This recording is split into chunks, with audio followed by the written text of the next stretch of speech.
কুল্লামা রুজিকু মিনহা মিন সামারাতির রিজকা ক্বালু হাযা আল্লাযী রুজিকনা মিন ক্বাবলু ওয়া উতু বিহি মুতাশাবিহা।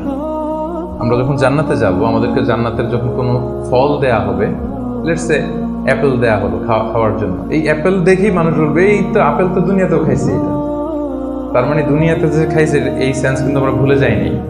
অনেকে জিজ্ঞেস করে যে আখিরাতের এই সেন্সেশনটা কেমন হবে, আখিরাতে কি দুনিয়ার সবকিছু আমার মনে থাকবে, দুনিয়ার যা যা ঘটছে সবই কি আমার সেন্সে থাকবে, ব্রেনে থাকবে, নাকি অন্যরকম জগৎ? এই আয়াত প্রমাণ করে দুনিয়াতে আপনি কি করেছেন সবকিছু আপনার মনে থাকবে।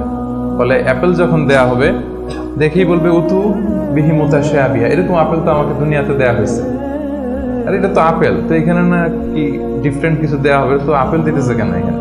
আপেল অনেকে আপেল লাইকও করে না দুনিয়াতেই, সেইখানে যদি আপেল দিয়ে আপেল দেয় বা কমলা দেয় হয়তো মানুষ এরকম প্রশ্ন করবে, এবং কোরআন তো সেটা টেস্টিফাই করছে যে হ্যাঁ, মানুষ বলবে যে এটা তো আমরা দুনিয়াতেই খাইছি। তখন আল্লাহ বলবে যে না, এটা অ্যাপেল, বাট দুনিয়ার অ্যাপেলের মতন। দুনিয়ার আপেলে একটা স্বাদ পাওয়া যায়, এই আপেলে 1000 স্বাদ পাওয়া যায়। মানে এটার ফিচারটাই আলাদা। এটা খেয়ে দেখো না, টেস্টি করো নাই, একটা বাইট দিয়ে দেখো যে কিরকম। তো এই আয়াতটা আমি আনলাম এজন্য যে মানুষের সব খেয়াল থাকবে, দুনিয়াতে কি হয়েছিল, কি খাইছিল, কি করছিল, তার সব হিস্ট্রি তার মনে থাকবে।